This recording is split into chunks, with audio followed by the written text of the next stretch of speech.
Bíblia completa em um ano, dia 325. 1 Coríntios 1. Eu, Paulo, chamado para ser apóstolo de Cristo Jesus pela vontade de Deus, escrevo esta carta com nosso irmão Sóstenes, à Igreja de Deus em Corinto, aqueles que ele santificou por meio de Cristo Jesus. Vocês foram chamados por Deus para ser seu povo santo junto com todos que, em toda parte, invocam o nome de nosso Senhor Jesus Cristo, Senhor deles e nosso. Que Deus, nosso Pai, e o Senhor Jesus Cristo lhes deem graça e paz. Sempre agradeço a meu Deus por vocês e pela graça que lhes tem dado em Cristo Jesus. Por meio dele, Deus os enriqueceu em tudo, em toda a capacidade de expressão e em todo o entendimento.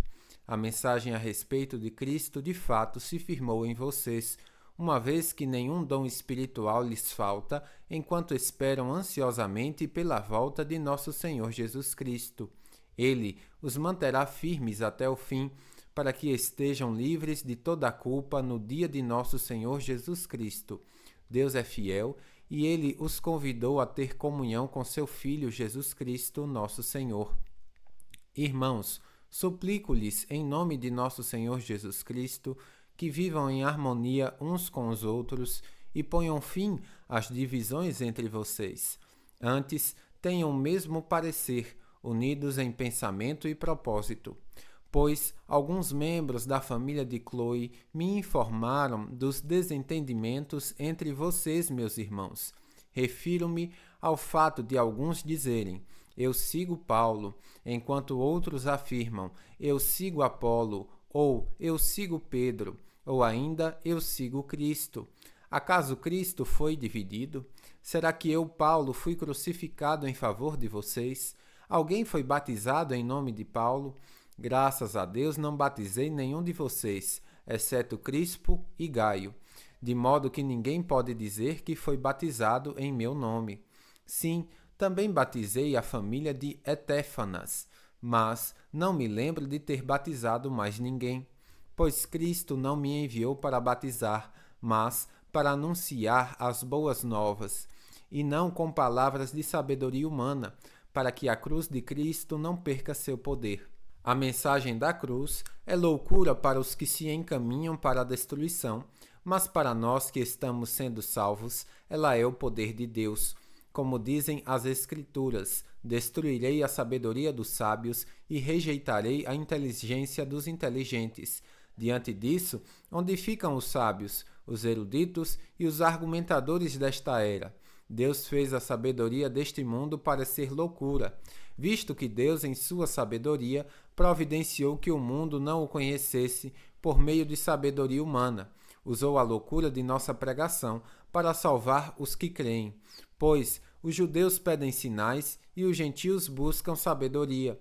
Assim, quando pregamos que o Cristo foi crucificado, os judeus se ofendem e os gentios dizem que é tolice. Mas, para os que foram chamados para a salvação, tanto judeus como gentios, Cristo é o poder de Deus e a sabedoria de Deus. Pois a loucura de Deus é mais sábia que a sabedoria humana, e a fraqueza de Deus é mais forte que a força humana. Lembrem-se, irmãos, de que poucos de vocês eram sábios aos olhos do mundo, ou poderosos, ou ricos, quando foram chamados. Pelo contrário, Deus escolheu as coisas que o mundo considera loucura para envergonhar os sábios, assim como escolheu as coisas fracas para envergonhar os poderosos. Deus escolheu as coisas desprezadas pelo mundo, tidas como insignificantes, e as usou para reduzir a nada aquilo que o mundo considera importante. Portanto, ninguém jamais se orgulhe na presença de Deus. Foi por iniciativa de Deus que vocês estão em Cristo Jesus, que se tornou a sabedoria de Deus em nosso favor, nos declarou justos diante de Deus, nos santificou e nos libertou do pecado. Portanto, como dizem as Escrituras, quem quiser orgulhar-se, orgulhe-se somente no Senhor. 1 Coríntios 2.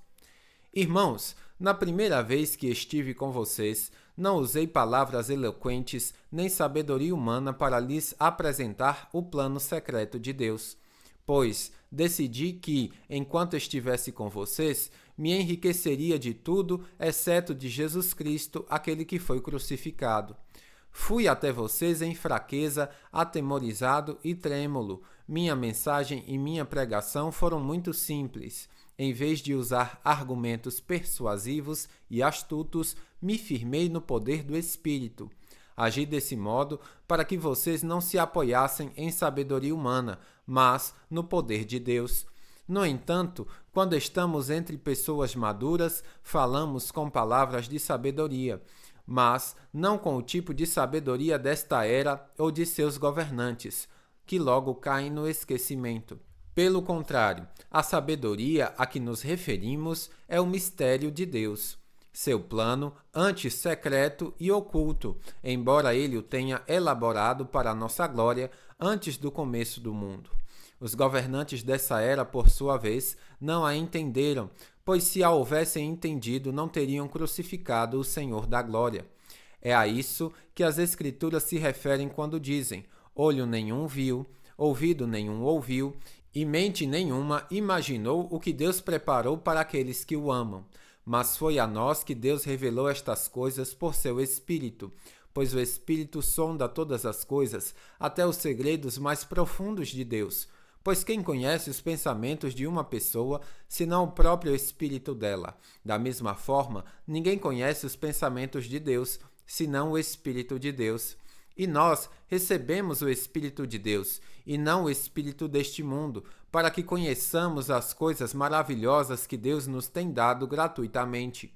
Quando lhe dizemos isso, não empregamos palavras vindas da sabedoria humana, mas palavras que nos foram ensinadas pelo Espírito, explicando verdades espirituais a pessoas espirituais. Mas o homem natural não aceita as verdades do Espírito de Deus. Elas lhe parecem loucura e ele não consegue entendê-las, pois apenas quem é espiritual consegue avaliar corretamente o que diz o Espírito. Quem é espiritual pode avaliar todas as coisas, mas ele próprio não pode ser avaliado por outros. Pois quem conhece os pensamentos do Senhor? Quem sabe o suficiente para instruí-lo? Mas nós temos a mente de Cristo. 1 Coríntios 3. Irmãos, quando estive com vocês, não pude lhes falar como a pessoas espirituais, mas como se pertencessem a este mundo ou fossem criancinhas em Cristo. Tive que alimentá-las com leite e não com alimento sólido, pois não estavam aptos para recebê-lo, e ainda não estão, porque ainda são controlados por sua natureza humana. Têm ciúme uns dos outros, discutem e brigam entre si. Acaso isso não mostra que são controlados por sua natureza humana e que vivem como pessoas do mundo? Quando um de vocês diz: eu sigo Paulo, e o outro diz: eu sigo Apolo, não estão agindo exatamente como as pessoas do mundo? Afinal, quem é Paulo? Quem é Apolo? Somos apenas servos de Deus por meio dos quais vocês vieram a crer. Cada um de nós fez o trabalho do qual o Senhor nos encarregou. Eu plantei e Apolo regou, mas quem fez crescer foi Deus.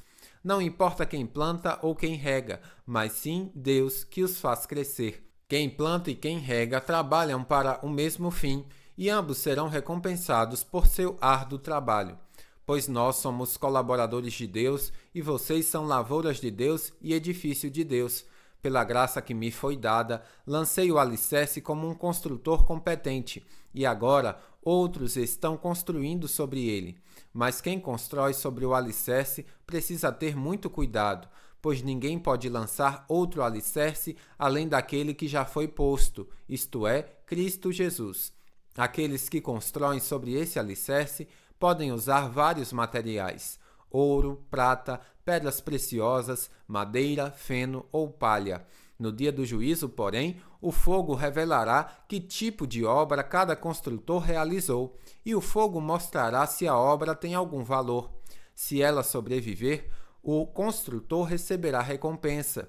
Se ela queimar, o construtor sofrerá grande prejuízo, mas será salvo como alguém que foi resgatado do meio do fogo. Vocês não entendem que são templo de Deus e que o Espírito de Deus habita em vocês? Deus destruirá quem destruir seu templo, pois o templo de Deus é santo e vocês são esse templo. Que ninguém se engane. Se algum de vocês pensa que é sábio conforme os padrões dessa era, deve se tornar louco a fim de ser verdadeiramente sábio. Pois a sabedoria deste mundo é loucura para Deus. Como dizem as Escrituras, ele apanha os sábios na armadilha da própria astúcia deles. E também, o Senhor conhece os pensamentos dos sábios, sabe que nada valem. Portanto, não se orgulhem de seguir líderes humanos, pois tudo lhes pertence. Paulo, Apolo ou Pedro, o mundo, a vida e a morte, o presente e o futuro. Tudo é de vocês e vocês são de Cristo e Cristo é de Deus. 1 Coríntios 4. Portanto, devemos ser considerados simples servos de Cristo, encarregados de explicar os mistérios de Deus. De um encarregado, espera-se que seja fiel. Quanto a mim, pouco importa como sou avaliado por vocês ou por qualquer autoridade humana. Na verdade, nem minha própria avaliação é importante. Minha consciência está limpa, mas isso não prova que estou certo. O Senhor é quem me avaliará e decidirá. Portanto, não julguem ninguém antes do tempo, antes que o Senhor volte, pois ele trará à luz nossos segredos mais obscuros e revelará nossas intenções mais íntimas. Então Deus dará a cada um a devida provação. Irmãos, usei a mim mesmo e a Apolo para ilustrar o que lhes tenho dito. Se aprenderem a não ir além daquilo que está escrito, não se orgulharão de um à custa de outro. Pois que direito vocês têm de julgar desse modo? O que vocês têm que Deus não lhes tenha dado? E, se tudo que temos vem de Deus, por que nos orgulharmos como se não fosse uma dádiva? Vocês consideram que já têm tudo de que precisam, pensam que já são ricos e até já começaram a reinar sem nós. Gostaria que de fato já estivessem reinando, pois então eu reinaria com vocês. Por vezes me parece que Deus colocou a nós, os apóstolos, em último lugar, como condenados à morte, espetáculo para o mundo inteiro, tanto para as pessoas como para os anjos. Nossa dedicação a Cristo nos faz parecer loucos, mas vocês afirmam ser sábios em Cristo. Nós somos fracos, mas vocês são fortes. Vocês são respeitados, mas nós somos ridicularizados. Até agora passamos fome e sede, e não temos a roupa necessária para nos manter aquecidos. Somos espancados e não temos casa. Trabalhamos arduamente com as próprias mãos para obter sustento. Abençoamos quem nos amaldiçoa. Somos pacientes com quem nos maltrata. Respondemos com bondade quando falam mal de nós.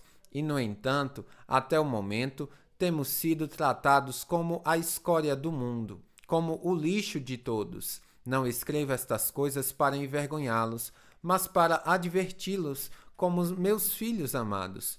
Pois, ainda que tivesse 10.000 mestres em Cristo, você não tem muitos pais, pois eu me tornei seu pai espiritual em Cristo Jesus por meio das boas novas que lhes anunciei.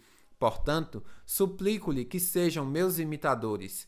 Por isso, enviei Timóteo, meu filho amado e fiel no Senhor. Ele os lembrará de como sigo Cristo Jesus, de acordo com o que ensino em todas as igrejas, em qualquer lugar aonde vou. Alguns de vocês se tornaram arrogantes, pensando que não irei mais visitá-los, mas eu irei, e logo se o Senhor permitir. E então verei se esses arrogantes apenas fazem discursos pretensiosos ou se têm de fato o poder de Deus. Pois o reino de Deus não consiste apenas em palavras, mas em poder. O que vocês escolhem? Devo ir com a vara para castigá-los ou com amor e espírito de mansidão? Bíblia completa em um ano, final do dia 325.